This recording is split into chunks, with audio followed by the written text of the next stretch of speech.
नमस्कार. अडीचच्या बातमीपत्रात मी दीपाली केळकर आपलं स्वागत करते. सुरुवातीला एक नजर ठळक बातम्यांवर. तिसरा आंतरराष्ट्रीय योग दिवस जगभरात साजरा. संयुक्त राष्ट्रांसह सुमारे 150 देशातल्या लोकांनी केला योगाभ्यास. सुदृढ आरोग्यासाठी नित्य योग साधना आणि जगात शांती राखण्यासाठी योगाभ्यास अत्यावश्यक. राष्ट्रपती. दैनंदिन जीवनाचा एक भाग म्हणून नित्यानं योगाभ्यास करण्याचं पंतप्रधानांचं जनतेला आवाहन. योगाभ्यासाचा प्रसार करण्यासाठी दिला जाणारा पहिला पंतप्रधान पुरस्कार पुण्याच्या राममणी अय्यंगार स्मृती योग संस्थेला जाहीर. संकटावर मात करण्यासाठी आवश्यक आत्मबल योग साधनेतून मिळतं. मुख्यमंत्री. 500 आणि 1000 रुपयांच्या जुन्या नोटा 20 जुलैपर्यंत रिझर्व्ह बँकेत जमा करण्याची टपाल कार्यालय आणि बँकांना परवानगी. कोलकाता उच्च न्यायालयाचे माजी न्यायाधीश CS कर्णन यांच्या जामीन अर्जावर सुनावणी करायला सर्वोच्च न्यायालयाचा नकार. आणि अरबी समुद्रात अनुकूल परिस्थिती नसल्यानं अजून 2 ते 3 दिवस पाऊस लांबणीवर. आणि आता सविस्तर वृत्त. आज तिसरा आंतरराष्ट्रीय योग दिवस. त्यानिमित्त जगभरात विविध कार्यक्रमांचं आयोजन करण्यात आलं आहे. 180 देशात सुमारे 5000 कार्यक्रम आयोजित करण्यात आले आहेत. यावर्षीचा योग दिवसाचा विषय आहे आरोग्यासाठी योग. तन आणि मन सुदृढ राहण्यासाठी योगाभ्यास अत्यंत फायदेशीर आहे आणि म्हणूनच योग साधनेचा अवलंब सर्व जगानं करावा या उद्देशानं भारतानं ही संकल्पना विश्वस्तरावर नेली. देशभरात आज हजारो कार्यक्रमांद्वारे योग साधनेचा अभ्यास केला जात आहे. आज तिसरा आंतरराष्ट्रीय योग दिन. सुदृढ आरोग्यासाठी नित्य योग साधना करणं ही आपली सवय बनली पाहिजे असं राष्ट्रपती प्रणव मुखर्जी यांनी सांगितलं. नवी दिल्लीत राष्ट्रपती भवन इथं आयोजित कार्यक्रमात ते बोलत होते. Indian practice which is very useful for curing disease and also managing the other, particularly the mental disorder.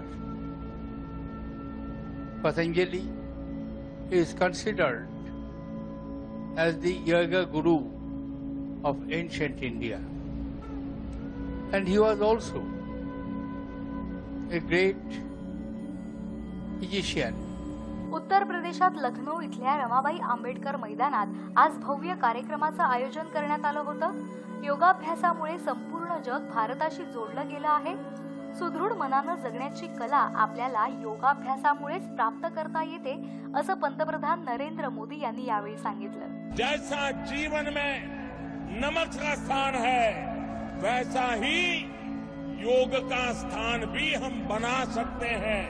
Ziro cost say health insurance की ताकत योग के अंदर है. दैनंदिन जीवनाचा एक भाग म्हणून नित्याने योगाभ्यास करण्याचं आवाहन पंतप्रधानांनी यावेळी केलं. या कार्यक्रमाला उत्तर प्रदेशचे राज्यपाल राम नाईक, मुख्यमंत्री योगी आदित्यनाथ उपस्थित होते. 60,000हून अधिक लोकांनी यावेळी योगाभ्यास केला. संपूर्ण जगात शांतता, एकता आणि बंधुता नांदावी यासाठी योग महत्त्वाची भूमिका बजावत आहे. तसंच उत्तम आरोग्यासाठी योगाभ्यास आवश्यकच आहे असं माहिती आणि प्रसारण मंत्री व्यंकय्या नायडू यांनी सांगितलं. दिल्लीत सेंट्रल पार्क मध्ये आयोजित कार्यक्रमात ते बोलत होते. Yoga brings unity, it brings peace, it brings a brotherhood in the entire world. What else is required? It takes care of your health. If you have health, then you can create wealth. But if you have wealth, there is no guarantee you will get back your health. नवी दिल्लीत प्रवासी भारतीय केंद्रामध्ये योग दिनानिमित्त कार्यक्रमाचं आयोजन करण्यात आलं होतं. अनेक देशांच्या राजदूतांनी यावेळी योगाभ्यास केला. परराष्ट्र व्यवहार मंत्री सुषमा स्वराज यावेळी उपस्थित होत्या. गुजरातमधल्या अहमदाबादमध्येही योग दिनानिमित्त आयोजित कार्यक्रमात भाजपाचे राष्ट्रीय अध्यक्ष अमित शहा आणि योगगुरू बाबा रामदेव उपस्थित होते. सीमा सुरक्षा दल, केंद्रीय राखीव पोलीस दल आणि इंडो तिबेट सीमा पोलीस दलाच्या जवानांनीही आज BSF मुख्यालयात आयोजित कार्यक्रमात योगाभ्यास केला. तर लडाखमध्ये 18,000 फुटांवर उणे 25 अंश सेल्सिअस तापमानातही ITBPच्या जवानांनी योगासनं केली. INS विक्रमादित्यवरही आज योगाभ्यास करण्यात आला। बंगळुरूमध्ये 98 वर्षीय 2 महिलांनी आज योगाभ्यास केला। यावेळी सामाजिक कार्यकर्ते अण्णा हजारे आणि केंद्रीय मंत्री अनंत कुमार उपस्थित होते। संयुक्त राष्ट्रांच्या मुख्यालयासह 150 देशांमध्ये योग दिन साजरा केला जात आहे।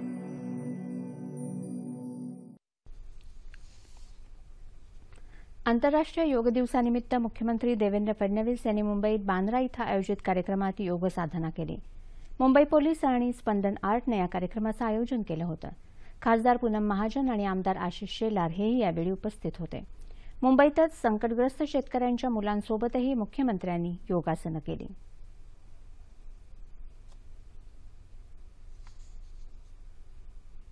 योगाने एक सगळ्यात महत्त्वाचं आपल्याला जर काही साधता येत असेल तर आपलं मन दृढ होतं। कितीही मोठं संकट आलं, संकटावर मात करण्याकरता संसाधनांची आवश्यकता पडत नाही। संकटावर मात करण्याकरता आत्मबलाची आवश्यकता पडते। आत्मबल असला तर कितीही मोठं संकट आपल्याला पार पाडता येतं आणि ते आत्मबल आपल्याला योगासनाच्या माध्यमातून या ठिकाणी प्राप्त होतं।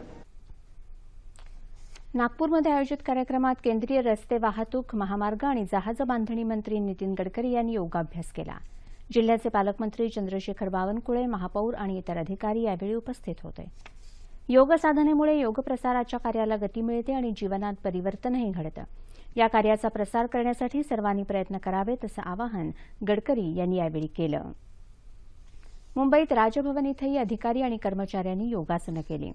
मुंबई पोर्ट ट्रस्टच्या वतीनं गेटवे ऑफ इंडिया इथं योग दिनानिमित्त कार्यक्रम साजरा झाला। अध्यक्ष संजय भाटिया यावेळी उपस्थित होते। कुलाबा इथंही नौदलाच्या पश्चिम विभागाचे प्रमुख गिरीश लुथरा यांच्या उपस्थितीत योग दिवस साजरा झाला। भारतीय उद्योग महासंघानंही वरळी इथल्या आपल्या मुख्यालयात योग दिवस साजरा केला। अणुऊर्जा विभागातही आज योग साधना करण्यात आली।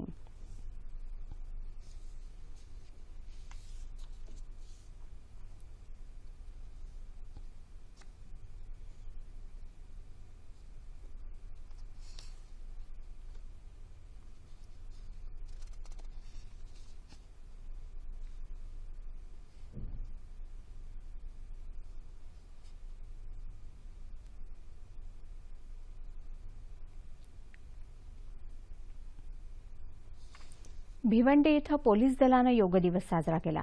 खासदार कपिल पाटील, पोलीस खात्यातले अधिकारी आणि 500हून अधिक पोलिसांनी यावेळी योग साधना केली।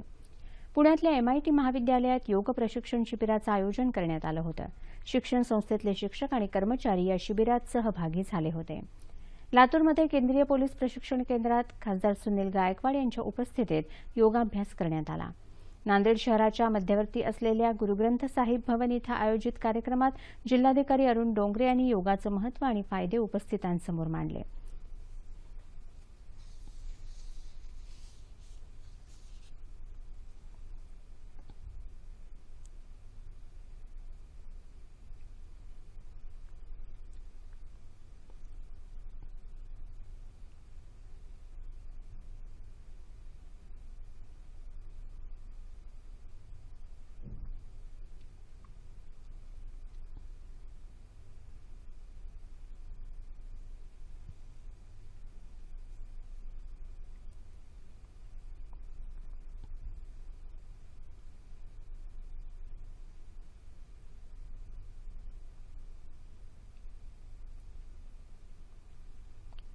वाशिमच्या जिल्हा कारागृहातही योग दिवस मोठ्या उत्साहात साजरा झाला। आर्ट ऑफ लिव्हिंगच्या माध्यमातून इथल्या कैद्यांना योग साधनेचे धडे देण्यात आले। साताऱ्याचे अॅडव्होकेट सुधीर ससाणे यांनी पाण्यात 40 प्रकारची योगासनं करून विक्रम केला। भुजंगासन, वज्रासन, वक्रासन, मयूरासन, पद्मासन अशी विविध प्रकारची आसनं ते दररोज पाण्यात करतात। पाण्यात योग केल्यानं दसपट फायदा झाल्याचा दावा त्यांनी केला आहे।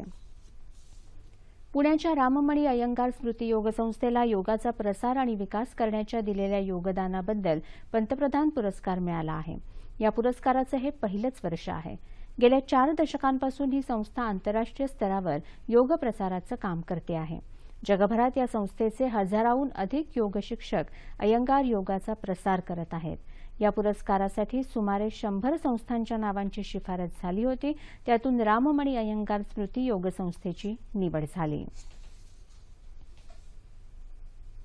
500 आणि 1000 रुपयांच्या चलनातून बाद झालेल्या जुन्या नोटा रिझर्व्ह बँकेकडे 20 जुलैपर्यंत जमा करण्याची परवानगी सरकारनं बँका आणि टपाल कार्यालयांना दिली आहे.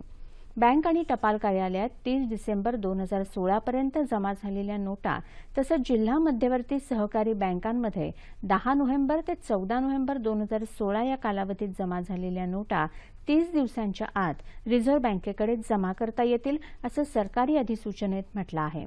मात्र विहित कालावधीत या नोटा का जमा करण्यात आल्या नाहीत याचं वैध कारणही द्यावं लागणार आहे. रामनाथ कोविंद यांनी बिहारच्या राज्यपाल पदाचा काल राजीनामा दिला. राष्ट्रपती प्रणव मुखर्जी यांनी कोविंद यांचा राजीनामा स्वीकारला आहे.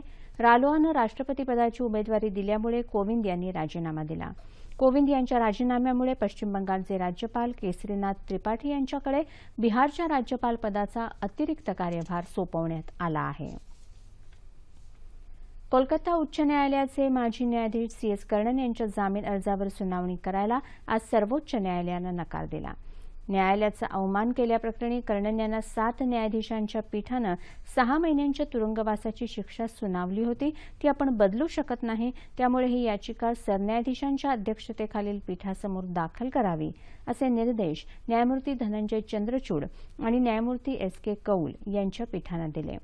दरम्यान गेला महिनाभर फरार असलेले कर्णन यांना काल तामिळनाडूत कोईम्बतूर इथं कोलकाता पोलिसांनी अटक केली. गेले 3 दिवस न्यायमूर्ती कर्णन तिथल्या एका लॉजमध्ये उतरल्याची माहिती पोलिसांना मिळाल्यावर पोलिसांनी त्यांचा फोन टॅप केला आणि त्यांना अटक केली.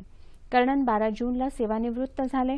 फरार असताना सेवानिवृत्त झालेले कर्णन हे उच्च न्यायालयाचे पहिलेच न्यायाधीश आहेत. काश्मीर खोऱ्यातल्या बारामुल्ला जिल्ह्यात सोपोर इथं सुरक्षा दलांनी हिजबुल मुजाहिद्दीनच्या 2 दहशतवाद्यांना कंठस्नान घातलं. काल रात्री सोपोर भागात दहशतवादी असल्याची माहिती मिळाल्यानंतर सुरक्षा दलानं या भागात शोध मोहीम सुरू केली. त्यानंतर आज सकाळी सुरक्षा दल आणि दहशतवाद्यांमध्ये झालेल्या चकमकीत 2 दहशतवादी ठार झाले. दहशतवाद्यांची ओळख पटली असून हे दोघंही सोपोरचेच रहिवासी आहेत.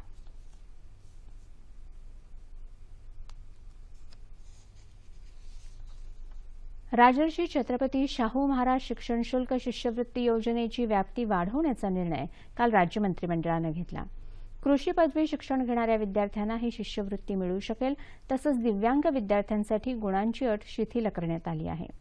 6 वर्षांसाठी अपात्र ठरलेल्या नगरसेवकांच्या सदस्यत्वाचे अंतिम निर्णयाचे अधिकार आता राज्य शासनाकडे असतील. या संदर्भातल्या अधिनियमात सुधारणा करायला मंत्रिमंडळानं मंजुरी दिली.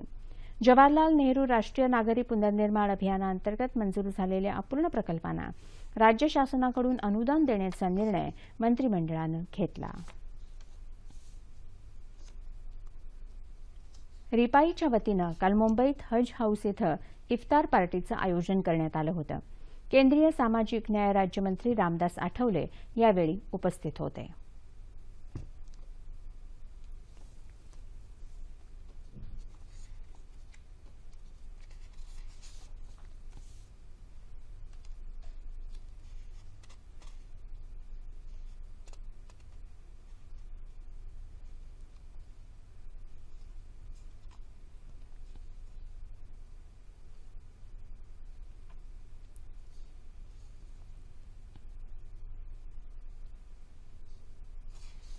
शेतकऱ्यांना सरसकट कर्जमाफीच्या मागणीसाठी स्वाभिमानी शेतकरी संघटनेच्या वतीनं आंदोलन करण्यात आलं. यावेळी कर्जमाफीच्या अध्यादेशाच्या प्रती आंदोलकांनी जाळल्या. शेतकरी संघटनेबरोबरच मनसे आणि इतर सामाजिक संघटनाही आंदोलनात सहभागी झाल्या होत्या.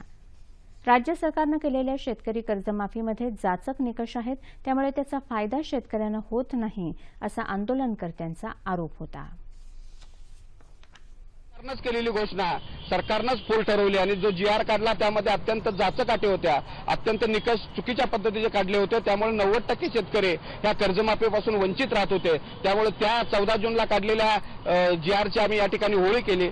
त्याला विरोध केल्यानंतर सरकारनं पुन्हा 20 जूनचा जो GR काढला त्यामध्ये 2017 पर्यंतची थकीत कर्जमाफीला मंजुरी दिलेली नाही. सरकारनं 2016 पर्यंतच्याच कर्जमाफीला मंजुरी दिलेली आहे. त्यामुळे त्याही GRची आम्ही या ठिकाणी होळी केली. सरकार शेतकऱ्यांना कर्ज माफी नाकारू पाहत आहे. कोणते निकष घालून जाचक अटी घालून सरकारला ही कर्जमाफी द्यायची नाही. त्यामुळे सरकारचा निषेध म्हणून या GRची होळी केली. भात, ज्वारी, सोयाबीन, कापूस तसंच उडीद, तूर, मूग या डाळींसह 14 खरीप पिकांच्या किमान आधारभूत किमतीत केंद्र सरकारनं वाढ केली आहे. केंद्रीय कृषी खात्यानं सर्व राज्य आणि केंद्रशासित प्रदेशांना पत्र पाठवून हा निर्णय कळवला आहे. या निर्णयानुसार भाताच्या किमान आधारभूत किमतीत क्विंटल मागे 80 रुपयांची वाढ करण्यात आली आहे.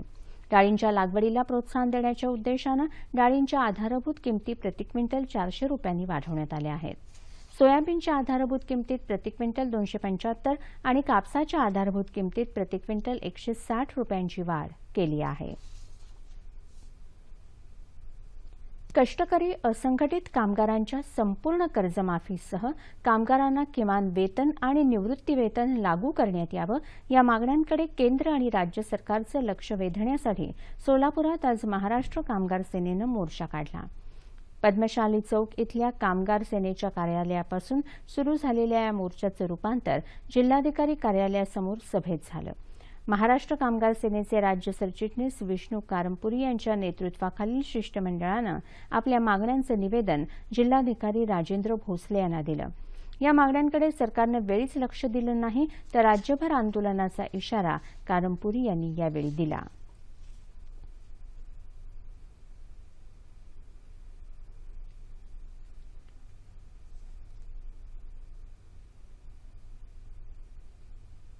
मुंबईतलं मुख्य टपाल कार्यालय आणि भारतीय विशिष्ट ओळख प्राधिकरणाच्या वतीनं काल आधार कार्ड संदर्भातल्या अद्ययावत सुविधा केंद्राचं उद्घाटन झालं. या केंद्रावर 25 रुपये शुल्क भरून आधार ओळखपत्रावरील मोबाईल नंबर, घरचा पत्ता, नावातील दुरुस्त्या यासंबंधीची माहिती अद्ययावत करून मिळणार आहे. येत्या 2 महिन्यात महाराष्ट्र तसंच गोव्यातल्या सर्व टपाल कार्यालयात ही सुविधा उपलब्ध होणार असल्याचं मुख्य पोस्ट अधिकारी हरिश्चंद्र अग्रवाल यांनी यावेळी सांगितलं.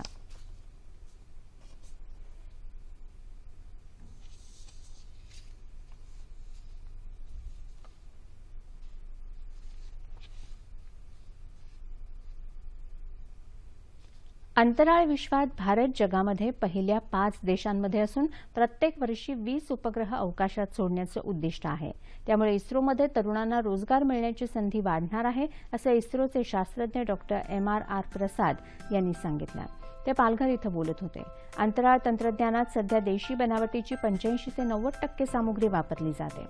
या क्षेत्रात संपूर्ण स्वदेशी सामुग्री वापरण्याच्या दृष्टीनं भारत प्रयत्नशील असल्याचंही डॉक्टर प्रसाद यांनी यावेळी सांगितलं. अहमदाबादचं विक्रम साराभाई अंतराळ केंद्र आणि पालघरच्या सोनोपंत दांडेकर महाविद्यालयांनी संयुक्तपणे भारतीय अवकाश विज्ञान आणि तंत्रज्ञान संस्थेनं केलेल्या प्रगतीची माहिती जनसामान्यांना देण्यासाठी 2 दिवसीय प्रदर्शन भरवलं आहे. या प्रदर्शनाच्या उद्घाटन प्रसंगी डॉक्टर प्रसाद बोलत होते. या प्रदर्शनात आपत्कालीन व्यवस्थापन आणि उपग्रहासाठी वापरणाऱ्या साधनसामुग्रीची माहिती देण्यात येत आहे.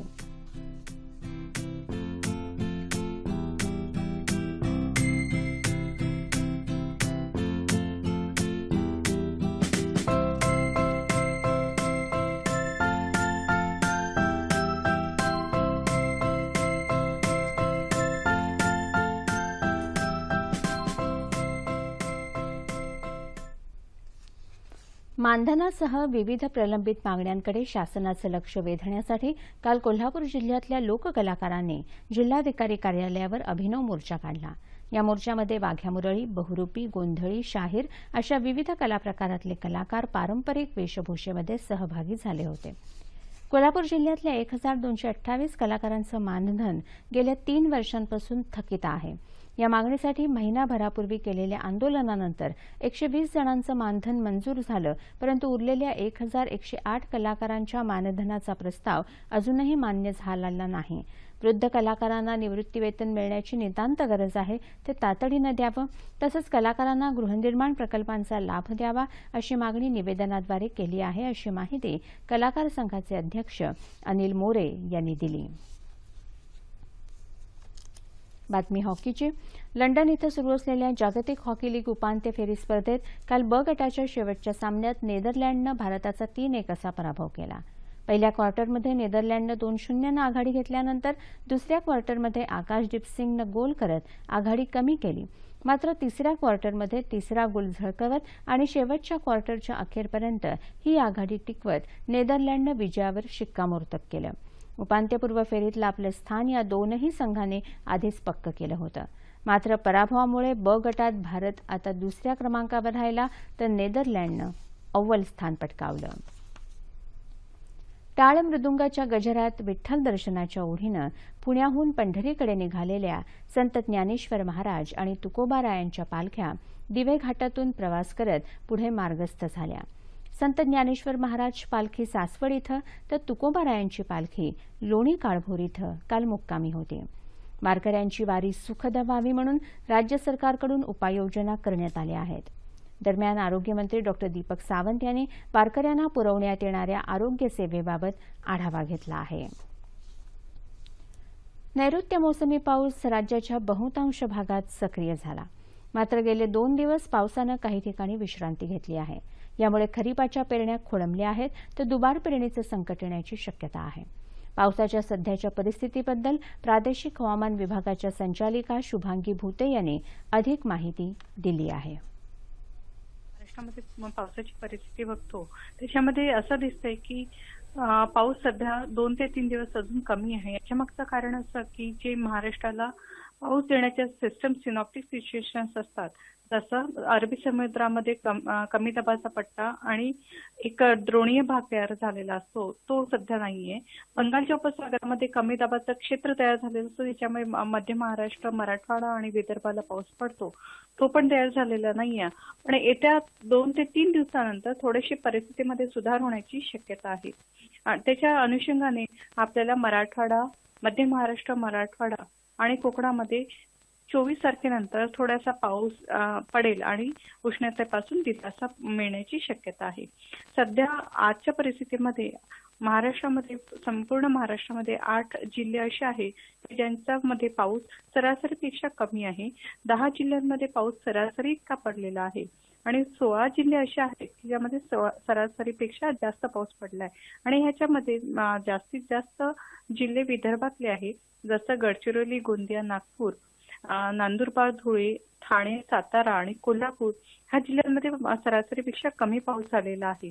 येत्या 2 ते 3 दिवसामध्ये जे परिस्थितीमध्ये बदल होईल त्याच्या अनुषंगाने कदाचित ह्या जिल्ह्यांमध्ये पाऊस पडला तर सरासरी इतका पाऊस होईल आणि चित्र थोडंसं चांगलं राहील. प्रादेशिक हवामान विभागाच्या संचालिका शुभांगी भुते यांनी दिलेल्या माहितीनंतर ठळक बातम्या पुन्हा एकदा. तिसरा आंतरराष्ट्रीय योग दिवस जगभरात साजरा. संयुक्त राष्ट्रांसह सुमारे 150 देशातल्या लोकांनी केला योगाभ्यास. सुदृढ आरोग्यासाठी नित्य योग साधना आणि जगात शांती राखण्यासाठी योगाभ्यास अत्यावश्यक. राष्ट्रपती. दैनंदिन जीवनाचा एक भाग म्हणून नित्यानं योगाभ्यास करण्याचं पंतप्रधानांचं जनतेला आवाहन. योगाभ्यासाचा प्रसार करण्यासाठी दिला जाणारा पहिला पंतप्रधान पुरस्कार पुण्याच्या राममणी अय्यंगार स्मृती योग संस्थेला जाहीर. संकटावर मात करण्यासाठी आवश्यक आत्मबल योग साधनेतून मिळतं. मुख्यमंत्री. 500 आणि 1000 रुपयांच्या जुन्या नोटा 20 जुलैपर्यंत रिझर्व्ह बँकेत जमा करण्याची टपाल कार्यालय आणि बँकांना परवानगी.